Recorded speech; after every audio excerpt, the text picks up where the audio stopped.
दिया। तेरे कारण हम लोग खत्म हो जाएंगे, तुझे पता भी है। अब हम नहीं बचेंगे। अब हमारा क्या होगा? अगर ये फट गया ना तो मैं तुझे जिंदा नहीं छोड़ूंगा। शहर के बाहर खुले मैदान में साल का सबसे बड़ा मेला लग चुका था। दूर दूर से आए लोग, रंग बिरंगी दुकानें, झूले, लाउडस्पीकर पर बजते गाने और मिट्टी में घुली हुई मिठाइयों की खुशबू। कहा जा रहा था कि आज एक ही दिन में लाख से ज्यादा लोग आने वाले हैं। प्रशासन अलर्ट पर था। पुलिस, होमगार्ड, एम्बुलेंस सब तैनात थे। लेकिन भीड़ के शोर में एक आवाज हमेशा की तरह दब गई थी, कूड़ा बिनने वालों की। उसी भीड़ में एक 15 साल का लड़का घूम रहा था। नाम था इमरान। उम्र के हिसाब से कद छोटा, शरीर दुबला, कपड़े पुराने, जूते 1 नंबर छोटे, कंधे पर टंगा हुआ था एक फटा सा बोरा। वहीं उसकी दुनिया थी। प्लास्टिक की बोतलें, लोहे के टुकड़े, तार, जो कुछ बिक जाए। इमरान के लिए मेला त्योहार नहीं था। मेला मतलब ज्यादा कचरा, मतलब आज पेट भरने का इंतजाम। इमरान का इस दुनिया में कोई नहीं था, न मां, न बाप, न घर। स्टेशन के पीछे पड़ा एक टूटा शेड उसका ठिकाना था। उसने बचपन सड़कों पर बिताया था, लेकिन वह सिर्फ कूड़ा नहीं बीनता था, वह चीजें देखता था गौर से। मशीनें, तार, स्विच, बैटरियां। लोग उसे पागल समझते थे क्योंकि वह टूटे खिलौनों और खराब रेडियो को घंटों घूरता रहता था। सच यह था कि उसे समझ आता था कि चीजें जुड़ती कैसे हैं और टूटती कैसे हैं। मेला पूरे जोश में था। बच्चे झूलों पर चिल्ला रहे थे, दुकानदार आवाज लगा रहे थे। तभी इमरान की नजर एक अजीब सी जगह पर पड़ी। मेले के बीचों बीच, जहां बिजली का अस्थायी कंट्रोल बॉक्स लगा था, वहीं पास में कचरे का ढेर था। आमतौर पर लोग वहां नहीं जाते थे, लेकिन इमरान वहीं पहुंचा क्योंकि उसे वहां मोटा तार दिखा था। वह झुका, बोरा खोला और कचरे को उलट पलटने लगा। तभी उसकी उंगलियों को कुछ सख्त और ठंडा सा महसूस हुआ। उसने ध्यान से देखा, एक धातु का छोटा सा डिब्बा, उसे जुड़े हुए कई तार, लाल, नीले, काले। उसकी सांस एक पल को रुक गई। यह साधारण चीज नहीं थी। उसने आसपास देखा, लोग हंस रहे थे, खाते पीते घूम रहे थे, किसी को कुछ पता नहीं था। डिब्बे के पास एक घड़ी जैसी चीज लगी थी जिस पर बहुत छोटे नंबर चल रहे थे। इमरान पढ़ना ज्यादा नहीं जानता था, लेकिन नंबर पहचानता था। 00:09:32, 00:09:31। उसके दिमाग में एक पुरानी याद कौंध गई। स्टेशन के पास एक बार पुलिस ने बम मिलने की बात कही थी। तब भी उसने ऐसे ही तार देखे थे। उस दिन कुछ नहीं हुआ था, लेकिन आज। इमरान ने बोरा धीरे से जमीन पर रखा। उसके हाथ कांप रहे थे, लेकिन दिमाग बिल्कुल साफ था। यह मेला नहीं था, यह मौत का जाल था। और उसे पता था, अगर वह कुछ नहीं करेगा तो अगले कुछ मिनटों में हजारों जिंदगियां खत्म हो सकती हैं। वह उठा, इधर उधर देखा और पहली बार अपने लिए नहीं, दूसरों के लिए डर महसूस किया। यहीं से कहानी शुरू होती है। इमरान वहीं खड़ा था। शोर, संगीत, हंसी सब चलता रहा, लेकिन उसके लिए दुनिया जैसे धीमी हो गई थी। उसकी नजरें बार बार उस डिब्बे और उसमें लगे तारों पर जा रही थीं। घड़ी के नंबर अब साफ दिख रहे थे। 00:08:47, 00:08:46। उसने सूखा सा घूंट निगला। भाग जाना आसान था, कोई उसे पकड़ता नहीं, कोई पूछता नहीं। अगर कुछ हो भी जाता तो लोग कहते किस्मत खराब थी। लेकिन इमरान को पता था, अगर वह चला गया तो वह खुद से कभी नजर नहीं मिला पाएगा। उसने आसपास देखा, पास ही 2 पुलिस वाले खड़े थे, भीड़ को संभाल रहे थे। इमरान दौड़कर उनके पास गया। साहब, उधर बम है, उसने हांफते हुए कहा। एक पुलिस वाले ने उसे ऊपर से नीचे तक देखा, गंदे कपड़े, कंधे पर बोरा। हट यहां से, नाटक मत कर, उसने डांट दिया। इमरान घबरा गया। साहब, सच में तार लगे हैं, टाइम चल रहा है, दूसरा पुलिस वाला हंसा। हर मेले में ऐसे 2-4 मिल जाते हैं, चल भाग। इमरान को धक्का देकर हटा दिया गया। वह लड़खड़ाकर गिरते गिरते बचा। उसकी आंखें भर आईं, लेकिन वह रोया नहीं। उसे रोने का समय नहीं था। घड़ी अब भी चल रही थी। 00:07:55। वह वापस उसी जगह पहुंचा। कंट्रोल बॉक्स के पीछे छिपा डिब्बा अब भी वहीं था। कोई नहीं देख रहा था। इमरान बैठ गया। पहली बार उसके हाथ सच में कांप रहे थे। सोच, सोच, उसने खुद से कहा। उसके दिमाग में कबाड़ के ढेर में बिताए साल घूम गए। टूटे पंखे, बैटरियां, रेडियो, खिलौने। उसने कितनी बार तार जोड़े थे, कांटे थे। उसे याद था, लाल तार हमेशा पावर नहीं होता, कभी कभी वह ट्रैप होता है। डिब्बे के ऊपर हल्का सा कंपन महसूस हो रहा था। टाइमर की टिक टिक नहीं, बल्कि अंदर की घबराहट, जैसे मशीन भी जानती हो कि अब बहुत कम वक्त बचा है।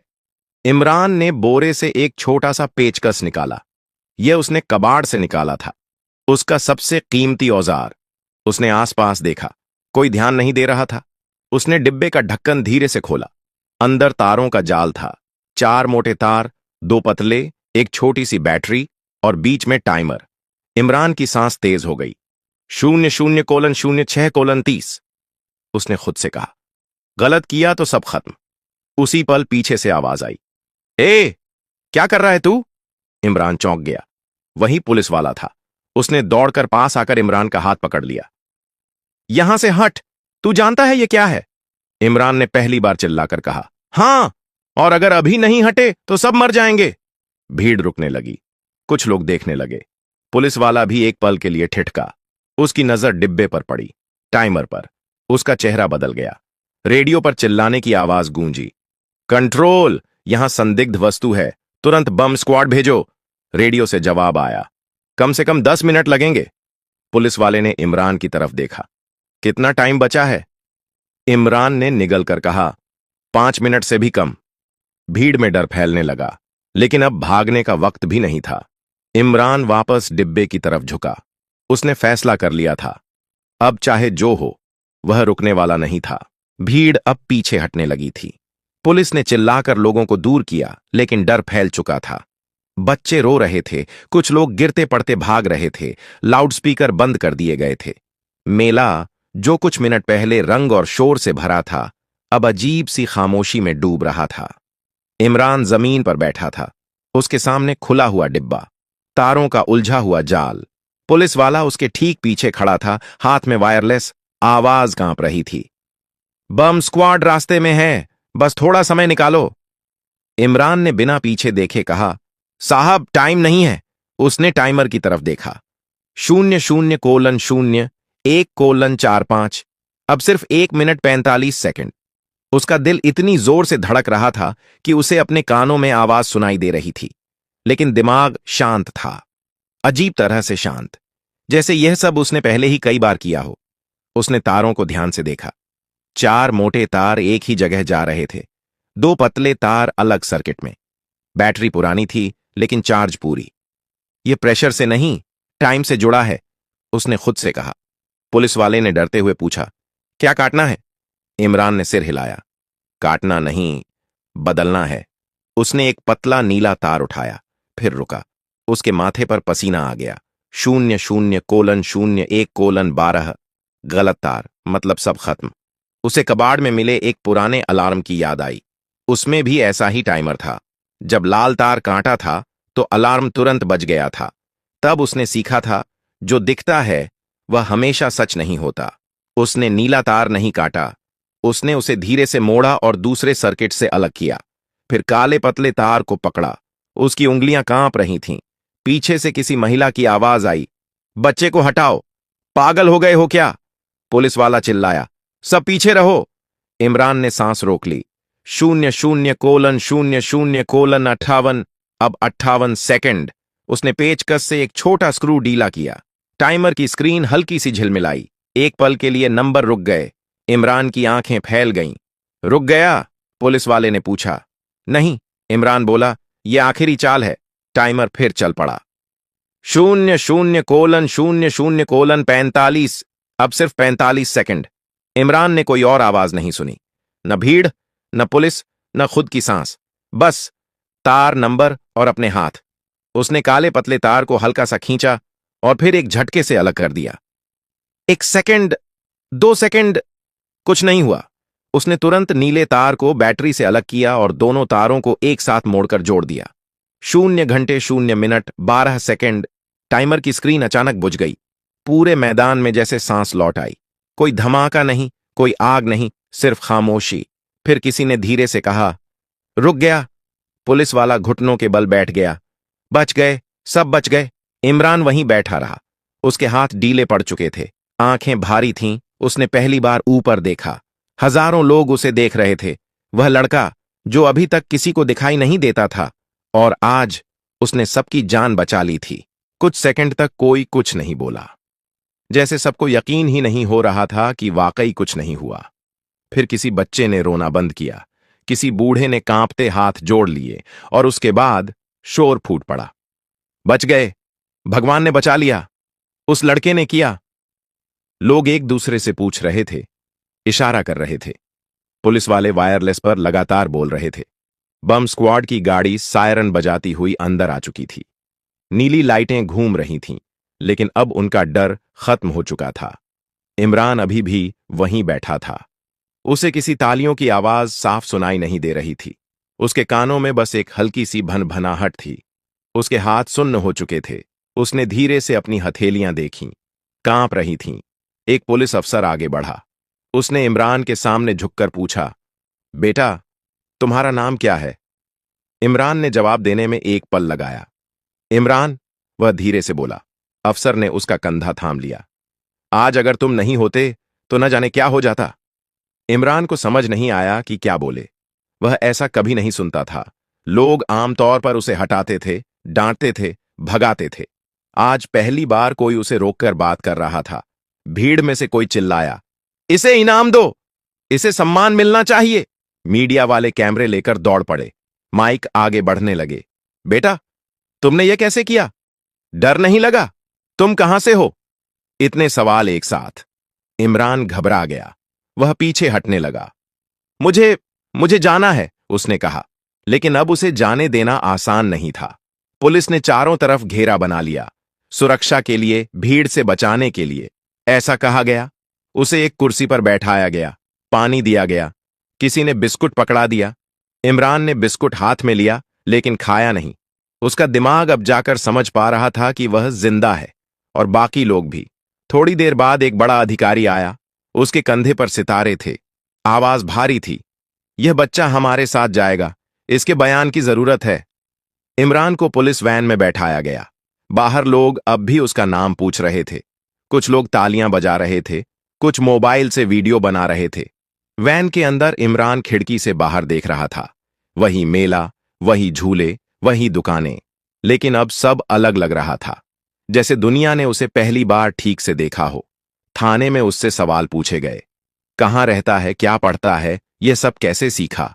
इमरान ने सच सच जवाब दिए।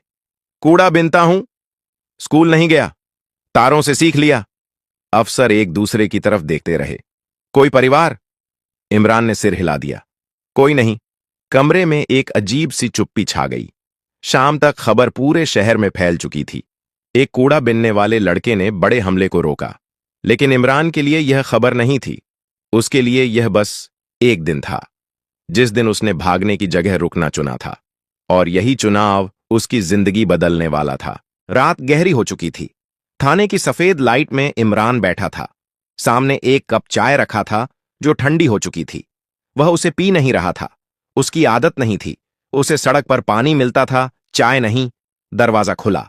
दो लोग अंदर आए, एक पुलिस अधिकारी, दूसरा साधारण कपड़ों में, लेकिन चेहरे पर अजीब सा भरोसा। इमरान, उसने नाम ऐसे लिया जैसे कोई पहचान हो। इमरान ने सिर उठाया। मैं राज्य सरकार से हूं, उस आदमी ने कहा। आज जो हुआ वह छोटा मामला नहीं है। इमरान चुप रहा। उसे बड़े शब्दों की आदत नहीं थी। पुलिस अधिकारी ने फाइल खोली। तुमने बम कैसे डिफ्यूज किया, इसकी रिपोर्ट ऊपर जा चुकी है, दिल्ली तक। इमरान ने बस इतना पूछा। अब मैं जा सकता हूं? कमरे में एक पल के लिए सन्नाटा छा गया। सरकारी अफसर ने हल्की मुस्कान के साथ कहा, नहीं, अभी नहीं। अब हम तुम्हें ऐसे नहीं जाने देंगे। इमरान डर गया। उसे लगा कहीं जेल न भेज दें। उसने जल्दी से कहा, मैंने कुछ गलत नहीं किया। हमें पता है, अफसर बोला, इसीलिए हम यहां हैं। उसने जेब से एक कागज निकाला। सरकार तुम्हें सम्मान देना चाहती है, इनाम भी। इमरान ने पहली बार सीधा देखा। इनाम मतलब? पैसे, पढ़ाई, रहने की जगह, अफसर ने गिनाया। इमरान को पैसे की बात समझ आई, रहने की जगह भी, लेकिन पढ़ाई? उसने धीरे से पूछा, अगर पढ़ाई में मैं धीमा हुआ तो? अफसर ने बिना सोचे जवाब दिया। तो भी तुम हमारे लिए खास रहोगे, क्योंकि तुमने जो किया है वह किताबों से नहीं सीखा जाता। अगली सुबह इमरान को सरकारी गाड़ी में बैठाया गया। वही लड़का जो कल तक सड़क पर अनदेखा था, आज सायरन के बिना भी रास्ता पा रहा था। मीडिया फिर से आ गई। कैमरे, सवाल, शोर। कैसा लग रहा है? डर लगा था? हीरो बन गए आप। इमरान ने एक ही बात कही, मैं हीरो नहीं हूं, बस समय पर रुका था। सरकार की ओर से ऐलान हुआ, इमरान को वीरता पुरस्कार मिलेगा, नकद इनाम मिलेगा, और सबसे बड़ी बात, उसकी पढ़ाई और देखभाल की जिम्मेदारी सरकार लेगी। लोग खुश थे, तालियां बज रही थीं, लेकिन इमरान के दिमाग में एक ही सवाल घूम रहा था, क्या अब भी कोई मुझे सुनेगा जब खबरें बंद हो जाएंगी? शाम को उसे एक बाल संरक्षण केंद्र ले जाया गया। साफ बिस्तर, खाना, नया कपड़ा। इमरान ने पहली बार शीशे में खुद को ठीक से देखा। वही चेहरा था, बस नजर बदल गई थी। उसने खिड़की से बाहर देखा। सड़क अभी भी वहीं थी, कूड़ा भी वहीं था, लेकिन अब उसके लिए एक रास्ता खुल चुका था, और यह रास्ता सिर्फ उसका नहीं था। बाल संरक्षण केंद्र की रात इमरान के लिए अजीब थी। बिस्तर नरम था, लेकिन नींद नहीं आ रही थी। छत की सफेद लाइट बुझ चुकी थी, फिर भी आंखें बंद नहीं हो रही थीं। बाहर सड़क की आवाजें नहीं थीं, न हॉर्न, न गाली, न किसी के हटो कहने की आवाज। यह खामोशी उसे डरावनी लग रही थी। उसने करवट बदली। दिमाग में वही सवाल घूम रहा था, क्या यह सब सच में मेरे लिए है? सुबह उसे जल्दी जगा दिया गया। नहाने के लिए गर्म पानी, पहनने के लिए साफ कपड़े। किसी ने प्यार से कहा, तैयार हो जाओ। इमरान को प्यार से कहा जाना नया था। उसे एक कमरे में ले जाया गया। वहां 3 लोग बैठे थे, एक महिला, 2 पुरुष। सामने फाइलें थीं। महिला ने मुस्कुराकर पूछा, इमरान, तुम क्या बनना चाहते हो? इमरान चुप रहा। उसने कभी बनने के बारे में सोचा ही नहीं था। वह तो बस हर दिन बचकर निकलना चाहता था। कुछ भी, उसने आखिरकार कहा, जहां लोग सुने। कमरे में थोड़ी देर चुप्पी रही। एक आदमी बोला, तुम्हें स्कूल में डाला जाएगा, धीरे धीरे। स्कूल? इमरान को वहां का डर लगा। किताबें, सवाल, टीचर। अगर मैं पीछे रह गया? उसने पूछा। महिला ने शांत आवाज में कहा, तो हम इंतजार करेंगे। दुनिया हमेशा जल्दी में रहती है, लेकिन तुम्हें नहीं रहना पड़ेगा। उस दिन उसे पहली बार स्कूल दिखाया गया। बच्चे वर्दी में थे, कुछ हंस रहे थे, कुछ खेल रहे थे। इमरान को लगा जैसे वह किसी और ग्रह पर आ गया हो। क्लास में टीचर ने उसका नाम पूछा। इमरान, उसने धीमे से कहा। कुछ बच्चे फुसफुसाए, यही है वो बम वाला लड़का? इमरान की गर्दन झुक गई। वह ध्यान का केंद्र नहीं बनना चाहता था, वह बस सीखना चाहता था। क्लास के बाद वह अकेला बैठा रहा। एक लड़का पास आया। तू सच में डरता नहीं है? इमरान ने ईमानदारी से कहा। डरता हूं, बहुत। लड़का हंसा। फिर भी तूने किया? इमरान ने सिर हिलाया। क्योंकि अगर नहीं करता तो डर और बड़ा हो जाता। शाम को खबरें फिर आईं। टीवी पर उसका चेहरा। लोग तारीफ कर रहे थे, कुछ सवाल उठा रहे थे। इतना खतरनाक काम बच्चे से क्यों कराया गया? सिक्योरिटी फेल क्यों हुई? इमरान ने टीवी बंद कर दिया। उसने बाहर आकर आसमान देखा। तारे वहीं थे, लेकिन उसके अंदर कुछ बदल रहा था। उसे समझ आने लगा था, इनाम, तारीफ, कपड़े, ये सब बाद की चीजें हैं। असल लड़ाई यह थी कि क्या अब भी सिस्टम उसे सुनेगा जब वह सिर्फ एक खबर नहीं रहेगा? और यही सवाल उसे अगले दिन एक और फैसला लेने की तरफ ले जा रहा था। अगले कुछ दिन इमरान के लिए तेजी से बदले। सुबह स्कूल, दोपहर को काउंसलर, शाम को सरकारी लोग। हर कोई उससे वही पूछता। डर लगा था, कैसे किया, किसने सिखाया? इमरान जवाब देता रहा, लेकिन उसके अंदर एक बेचैनी बढ़ती जा रही थी। स्कूल के बाद एक दिन वह गेट के पास रुक गया। बाहर सड़क दिख रही थी, वही सड़क जहां उसके जैसे कई बच्चे अब भी बोरे उठाए घूम रहे थे। कोई उन्हें नहीं देख रहा था। उस रात उसने काउंसलर से पहली बार सीधा सवाल पूछा, अगर मैं उस दिन वहां नहीं होता तो क्या होता? काउंसलर चुप हो गई, फिर बोली, शायद बहुत कुछ गलत हो जाता। इमरान ने सिर हिलाया। तो फिर सिर्फ मुझे इनाम क्यों? अगले दिन उसने स्कूल में भाषण देने से मना कर दिया। मीडिया इंटरव्यू भी टाल दिए। सब हैरान थे। एक सरकारी अधिकारी ने सख्त लहजे में कहा, तुम्हें समझना चाहिए, यह मौका हर किसी को नहीं मिलता। इमरान ने शांत आवाज में जवाब दिया, मौका मुझे नहीं मिला था, मैं तो वहां था, इसलिए किया। ये बात ऊपर तक पहुंची। कुछ दिन बाद एक मीटिंग रखी गई। बड़े लोग, बड़े शब्द। इमरान को भी बुलाया गया। तुम क्या चाहते हो? किसी ने पूछा। इमरान ने चारों तरफ देखा। मैं चाहता हूं कि जहां भी बड़ा आयोजन हो, वहां सिर्फ पुलिस नहीं हो। वहां उन बच्चों को भी सुना जाए जो चीजों को जमीन से देखते हैं। कमरे में हलचल हुई। यह व्यावहारिक नहीं है, किसी ने कहा। इमरान बोला, व्यावहारिक वही है जो उस दिन काम आया। पहली बार कोई जवाब नहीं दे पाया। उसके बाद एक छोटा सा पायलट प्रोग्राम शुरू हुआ। मेलों, स्टेशनों, बड़े आयोजनों में स्थानीय कूड़ा बीनने वाले बच्चों को हटाया नहीं गया। उन्हें एक पहचान दी गई, एक सुनने वाला। इमरान उसका हिस्सा नहीं बना। वह बस देखता रहा। और पहली बार उसे लगा, शायद उसकी कहानी सिर्फ बचाव की नहीं थी, शायद वह शुरुआत थी। अगर आपको यह कहानी पसंद आई हो तो लाइक जरूर करें। ऐसी ही असरदार और दिल को छू लेने वाली कहानियों के लिए सब्सक्राइब करें और इस वीडियो को शेयर करना न भूलें ताकि यह कहानी ज्यादा से ज्यादा लोगों तक पहुंचे। कमेंट में जरूर बताइए कि आप किस शहर या गांव से देख रहे हैं। आपका एक कमेंट हमारी अगली कहानी की वजह बन सकता है।